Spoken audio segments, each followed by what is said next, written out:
I heard from a little birdie that you went through some sort of transformation that I have the sneaky feeling it's not too dissimilar to mine, but I'm just basing this on assumptions.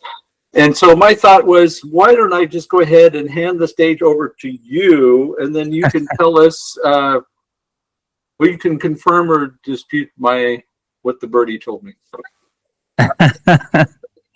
That birdie is certainly well informed, Michael. Yeah, I worked in the corporate world for close to 25 years, something like that.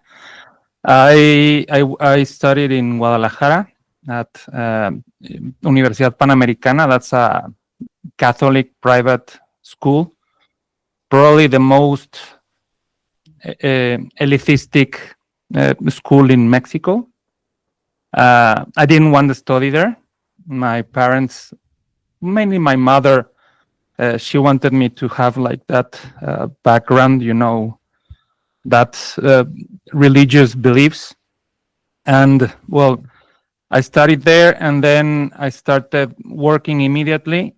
I hadn't even ended the college, and I was still working because my father, he believed that, well, one should like work his money, right? So because I wanted to go out, have fun, I started working very young. And before I ended college, I started working in IBM, and that's when I like entered the corporate world. I worked in IBM for close to 3 years. And then I realized I really wanted to have the experience of living in Europe, and not only visiting, like living in Europe. So I decided, okay, if I'm going to do this, it has to be now, because later on, if I get married, whatever happens, I don't know, I want to go now. So I went to Europe, to Barcelona, to study also an MBA. I was really focused in this narrative of maximizing profit, and I lived there for 2 years. It was really a great experience because I got to experience another culture. It's incredible because it's the same language, but it's completely different. I mean, it's completely different.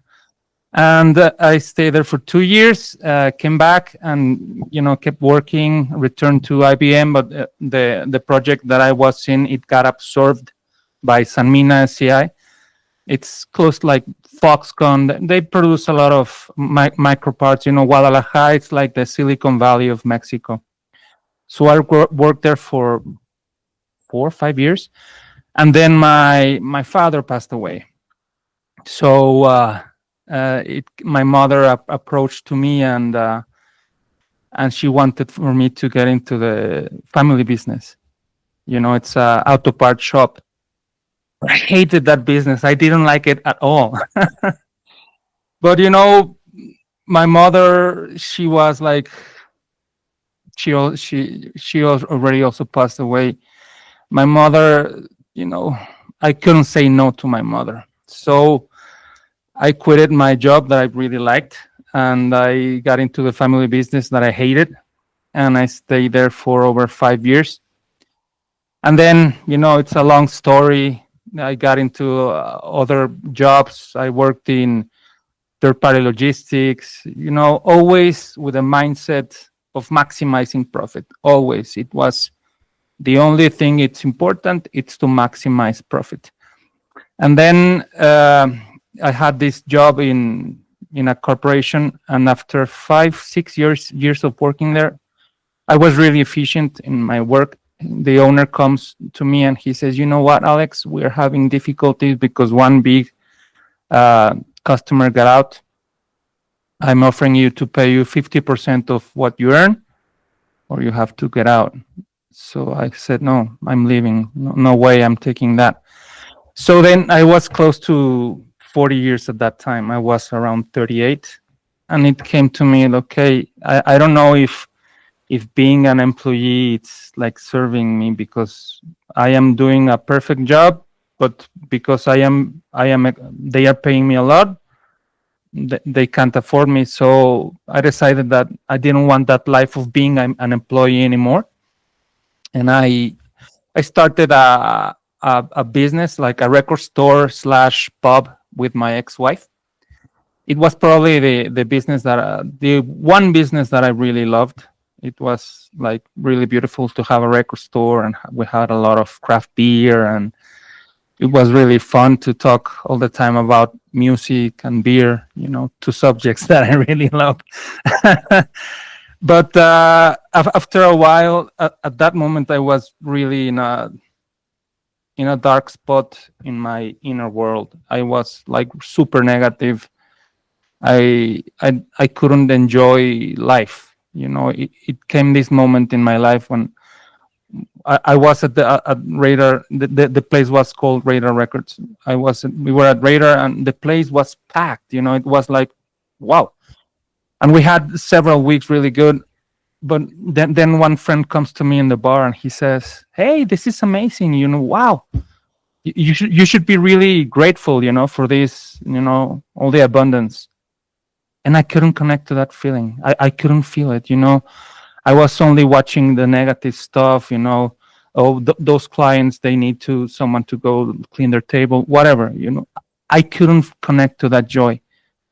And that was the first moment when I really recognized that, okay, something it's not good here. Something's really wrong. I couldn't connect to that joy. And then, my transition came in waves. Not long enough, my ex-wife asked for the divorce. I was completely depressed, anxiety, and in one moment, I almost tried to take my life. And then, then it was like, okay, I need professional help.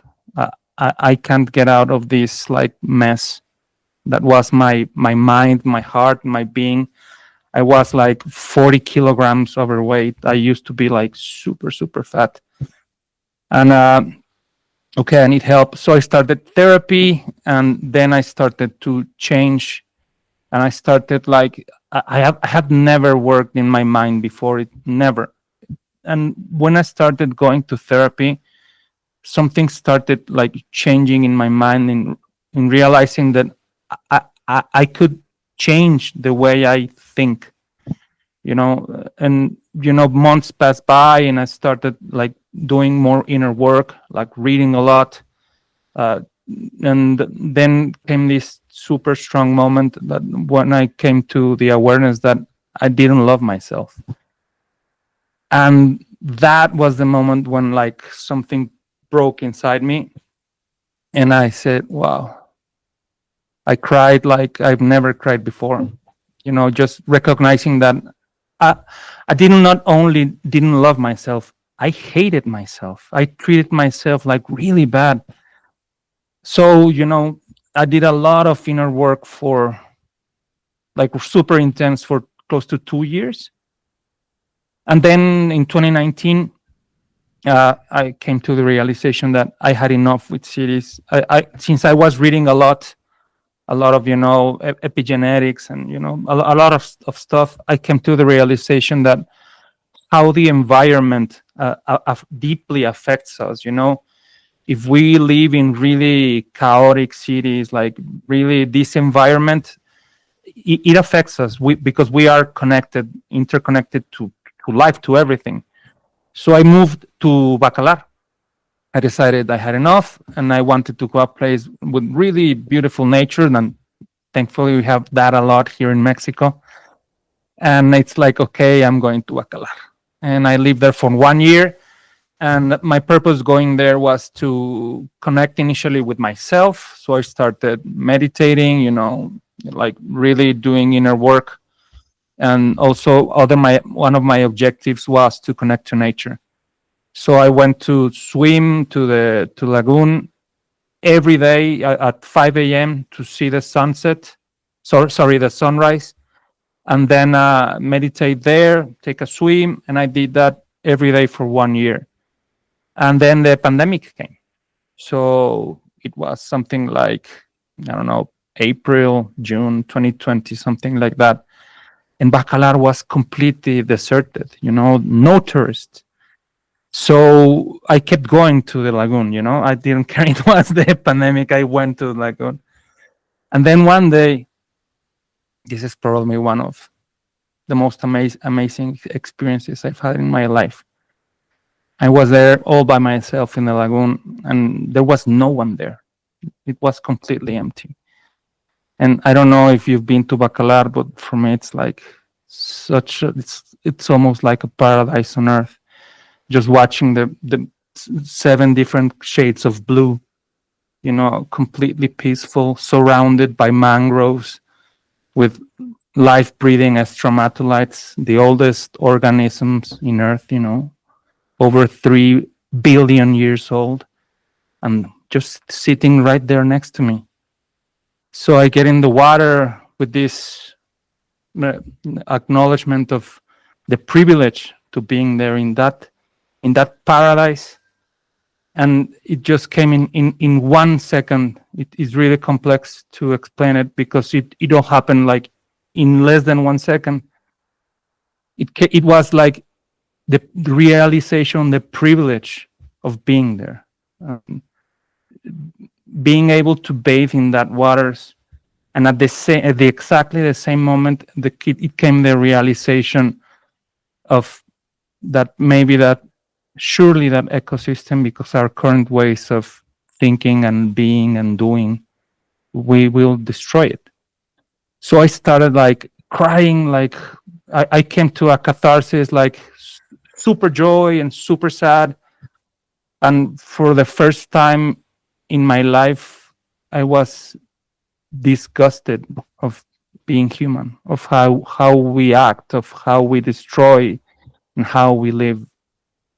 And that was it for me. When I got out of the water, after several minutes of this deep catharsis, is okay. This is what I'm going to do with my life. And then I started exploring more, kept reading, and I started joining several organizations. And in particular, I found a Transition Network, and then I started reading Rob Hopkins. And when I read his book, From What Is to What If, and haven't written, this is an important fact. I previously read the Kybalion. I don't know if you have read it. It's a really old book about the universal principles that it says that all is mind, and the premise that Rob, in his book, he talks about our crisis of imagination, and how at the core of our current meta crisis, it's our lack of imagination. And when I read that, it was, yes, this is it. This is it. This is what I'm going to do with my life, serving life through imagination, through challenging our worldviews, the way we think, our inner narratives, and how we relate to ourselves, to the world, to life. And that's what I've been doing. Exploring imagination, it's a complex issue. And now I am working with other friends. We are doing a workshop about integrating collective imagination practices mixed with somatic practices like movement, breath work, attention, challenging these narratives, and at the same time, like trying to act in our territories by deciding what is that we want to bring to life, what is it that we want to create in our locality. I really believe that change, it has to start local. Obviously it has to be global, but local, it's where we can affect, it's where we can act. So basically our objective is to create like islands of coherence, small groups of people, like that they can see through the current worldviews that are destroying life, and that we act in our communities to steward life, to propel life. And that's kind of my 10-minute story, Michael. No,